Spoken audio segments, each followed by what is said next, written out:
जेव्हा आपल्याला एखाद्या ॲटॉम बद्दल माहिती करून घ्यायची असते तेव्हा त्याच्या एनर्जीज काय काय असतात हे मेन तुम्हाला कळलं पाहिजे. मग कळते त्याच्या टेंडन्सी का आली ती. आता फॉर एक्झाम्पल इथं बघा मेटल आहे. काय आहे हा? मेटल. मेटलनं काय केलं? एका इलेक्ट्रॉनचा बाळांनो लॉस. मग एक इलेक्ट्रॉन आपण बाणाच्या कुठं लिहिला? पुढं. याचा अर्थ लॉस ऑफ इलेक्ट्रॉन झाला म्हणजेच काय झालं? ऑक्सिडेशन. हे इथपर्यंत तुम्ही बेसिक सगळं शिकलेलं आहात. आता गंमत काय माहितीये का इथं? तुम्हाला आता कळलं मी काय म्हणलं की मेटल आहे. हा मेटल काय करतोय रे? एनर्जी. मेटल एनर्जी काय करतो रे? ऍब्सॉर्ब. एनर्जी काय करतो? ऍब्सॉर्ब करतोय. बरोबर का? मेटल एनर्जी ऍब्सॉर्ब करतोय. कशासाठी? Energy absorb to loss its valence electron. बरोबर का? तो त्याचा व्हॅलन्स इलेक्ट्रॉन करण्यासाठी ऍटॉम काय मेटल काय करतोय?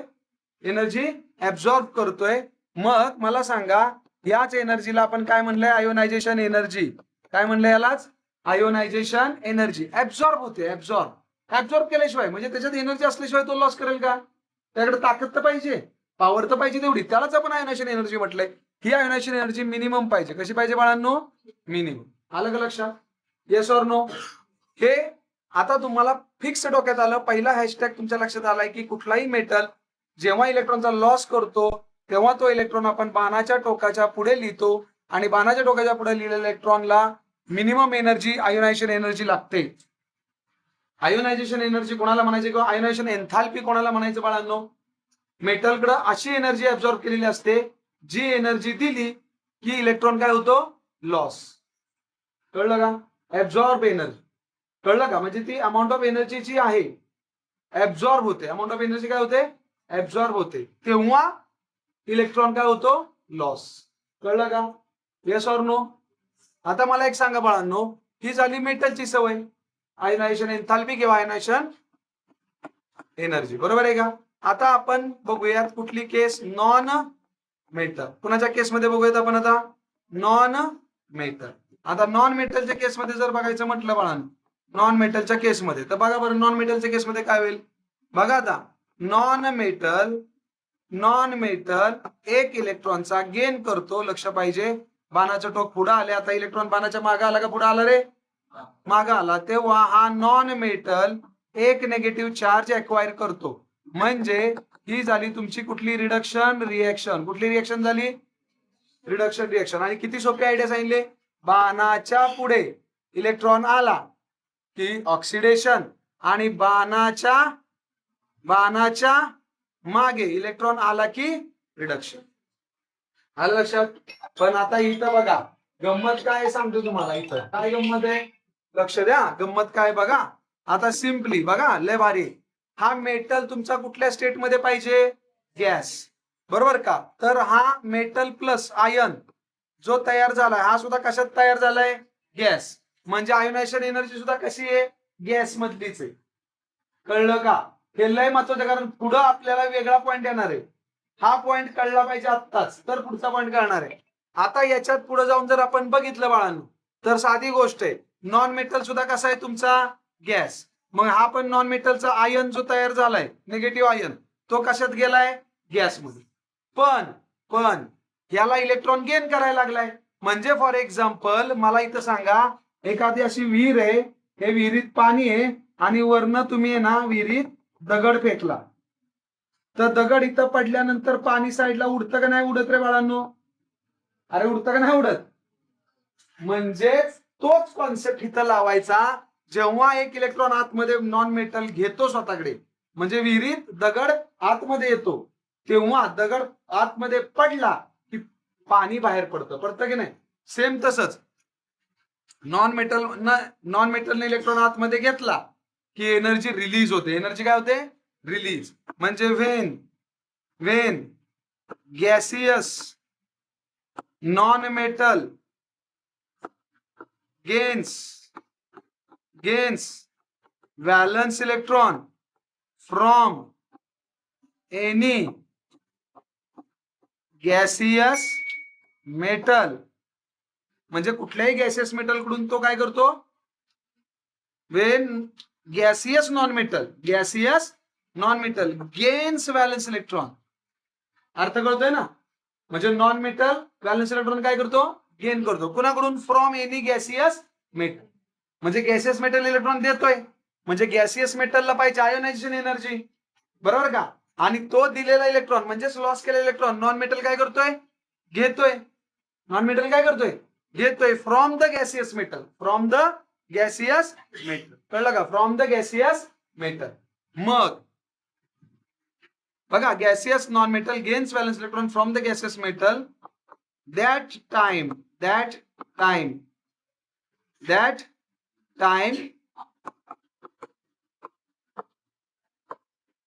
energy is released. एनर्जी काय होते त्यावेळेस? रिलीज होते, बाहेर पडते. आणि एक्झाम्पल तुम्हाला सांगितले, दगड पाण्यात टाकले की पाणी उडतं ना बाहेर. मग ते तसंच आहे, मेटल मध्ये इलेक्ट्रॉन आत आला पडला की मेटल इलेक्ट्रॉन एनर्जी बाहेर टाक. Metal electron energy, non metal sorry, non metal मध्ये इलेक्ट्रॉन आत पडला डुबुक की नॉन मेटल काय करतो? डुबुक. कळलं का नाही कळलं? समजलं ना काय म्हणतोय मी ते? नाही, एनर्जी बाहेर पडली, एनर्जी बाहेर पडली म्हणजे एनर्जी रिलीज झाली. एनर्जी काय झाली बाळांनो? रिलीज. एनर्जी काय झाली? Release. Amount of energy release म्हणलं तरी चालते बरं का. Amount of energy release called as electron affinity. Called as electron affinity. Short form बघा, EA. कळलं का? म्हणजे इलेक्ट्रॉन नॉन मेटल जेव्हा गेन करतो तेव्हा त्या एनर्जीला आपण काय म्हणतो? इलेक्ट्रॉन एफिनिटी म्हणतो. काय म्हणतो? Electron affinity. समजलं का सगळ्यांना? Yes or no? Yes or no? Electron affinity. Electron द्या.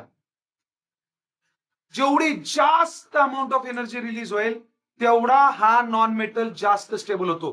तिथं जेवढी कमी एनर्जी ऍब्झॉर्ब होईल लॉस करण्यासाठी तेवढा मेटल स्टेबल. म्हणजे एनर्जी मेटलसाठी कशी पाहिजे रे? मिनिमम. कशी पाहिजे? मिनिमम. आणि नॉन मेटल साठी जी इलेक्ट्रॉन रिडक्शन होते ना, तिथं एक काम करतो, इथं रिडक्शन तुम्ही लिहा, इथं लिहा रिडक्शन. एक मिनिट थांबा, इथं रिडक्शन लिहा आणि इथं लिहा इलेक्ट्रॉन एफिनिटी. इलेक्ट्रॉन एफिनिटी कशी पाहिजे बाळांनो? मॅक्सिमम. कशी पाहिजे? मॅक्सिमम. तेव्हा हा नॉन मेटल स्टेबल होतो. कळलं का गंमत कशी? इलेक्ट्रॉन एफिनिटी मॅक्सिमम पाहिजे तेव्हा नॉन मेटल स्टेबल होतो, आणि आयोनायझेशन एनर्जी मिनिमम पाहिजे तेव्हा मेटल स्टेबल होतो. म्हणजे हा सुद्धा गॅसियस आणि हा सुद्धा काय? गॅसियस स्टेट मध्ये. M+ आणि Nm+. मेटल आणि नॉन मेटल दोघं पण गॅसियस मध्ये.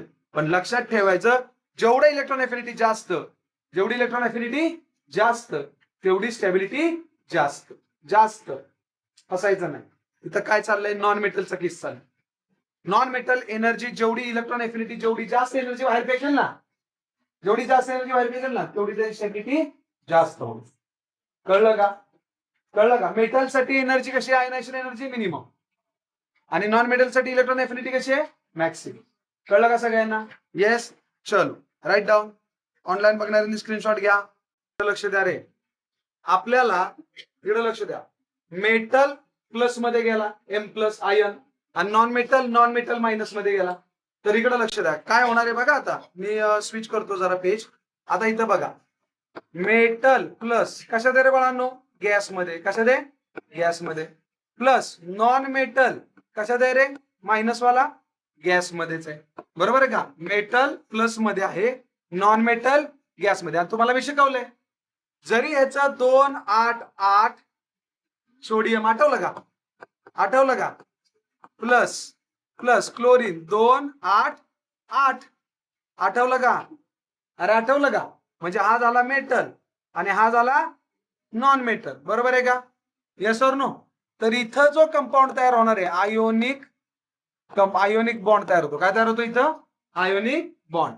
सॉलिड मधला नॉन मेटल सोडियम आणि क्लोरीन काय झाला? हा सॉलिड आयोनिक बॉन्ड. आणि ह्यांच्यात काय असतं रे? स्ट्रॉंग इंटर मॉलिक्युलर किंवा inter atomic force of attraction.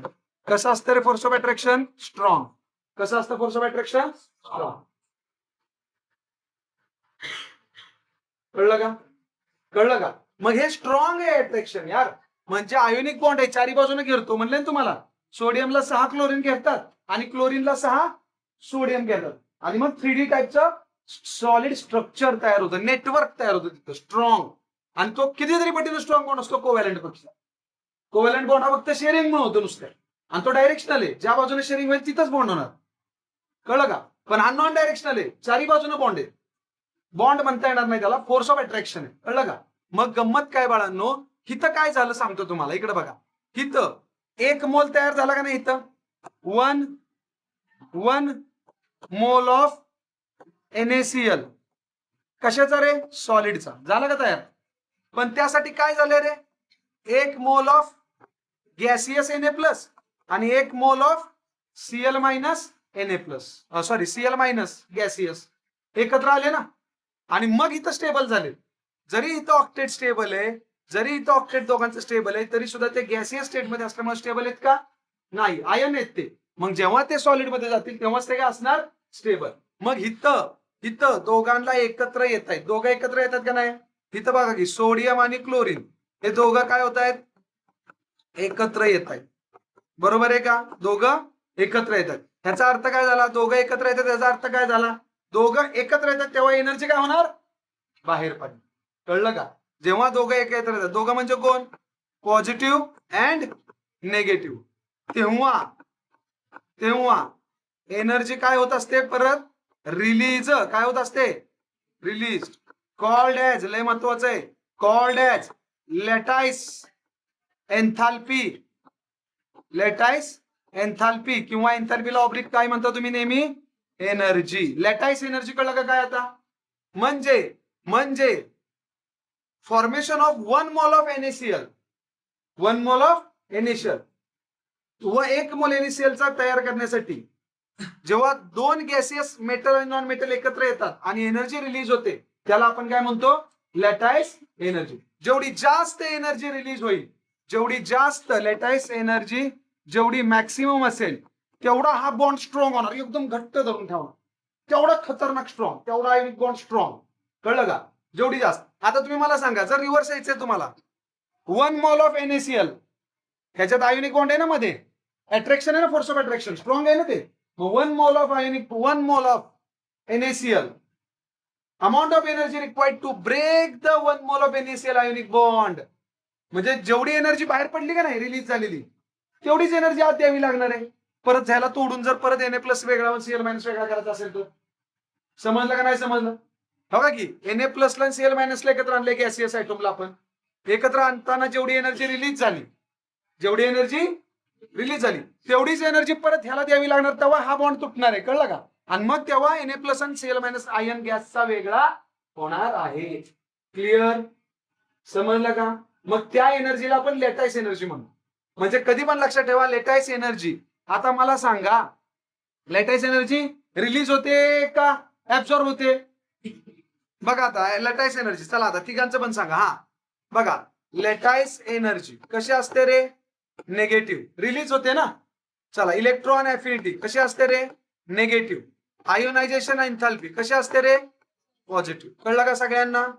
Yes. Online बघणारे कमेंट बॉक्स मध्ये पट पट पट पट टाईप करायचं आणि आपल्या स्वराज ओढ अकॅडमीला लाईक, सबस्क्राईब आणि शेअर करायचं. व्हिडिओ सेव्ह करून ठेवायचा, घरी बघायला सुद्धा तुम्ही लोकांनी. कळलं का? Is that clear? ओके. परत एकदा बघा. बघा, फर्स्ट पेजवर आलो. आयोनायझेशन एनर्जी ही पॉझिटिव्ह आहे. इलेक्ट्रॉनचा लॉस करताना एनर्जी ऍब्सॉर्ब होते, म्हणून ही कशी असते? पॉझिटिव्ह. बघा, इथं एनर्जी रिलीज होते, म्हणून इलेक्ट्रॉन अफिनिटी कशी असते? निगेटिव्ह. आणि दोघं एकत्र येतात, मेटल आणि नॉन मेटल एकत्र येतात, तेव्हा आयोनिक बॉन्ड तयार होतो. तेव्हा जी लॅटाईस एनर्जी असते ती कशी असते? निगेटिव्ह. खाली पण लिहिले. कळलं का? म्हणून शेवटच्या पेजला मी टोटल तिन्ही एनर्जी एका बॉक्स मध्ये लिहिल्यात. लॅटाईस एनर्जी निगेटिव्ह असते, जी प्रोडक्ट मधनं, प्रोडक्ट तयार होताना निघते. कळलं का? प्रोडक्ट तयार होताना जी एनर्जी बाहेर पडते, दोघं मेटल आणि नॉन मेटल एकत्र येताना, मेटल आणि नॉन मेटल एकत्र येताना जी एनर्जी बाहेर पडते ती lattice energy. Non metal electron gain करताना जी एनर्जी रिलीज करतो ती इलेक्ट्रॉन अफिनिटी. आणि मेटल इलेक्ट्रॉन लॉस करताना जी एनर्जी ऍब्सॉर्ब करतो, ती आयोनायझेशन एनर्जी. ही आयोनायझेशन एनर्जी कशी पाहिजे मला सांगा? मिनिमम. ही कशी पाहिजे? मॅक्सिमम. आणि ही पण कशी पाहिजे? मॅक्सिमम. जेवढी जास्त रिलीज होईल तेवढीच परत आत दिली तरच तो बॉन्ड तुटणार. कळलं का? जेवढी लॅटाईस एनर्जी बाहेर पडेल तेवढी जर तुम्ही दिली तरच परत तुम्हाला तो बॉन्ड तोडता येईल. कुठला? Na+ आणि Cl- वेगळा करता येईल. कळलं का? म्हणून आपण आयोनिक बॉन्डला काय म्हणतो? स्ट्रॉंगर. काय म्हणतो? स्ट्रॉंगर. समजलं सगळ्यांना? येस. चला नेक्स्ट व्हिडिओ मध्ये आपण पुढचा पार्ट बघणार आहे. तोपर्यंत जय हिंद, जय महाराष्ट्र.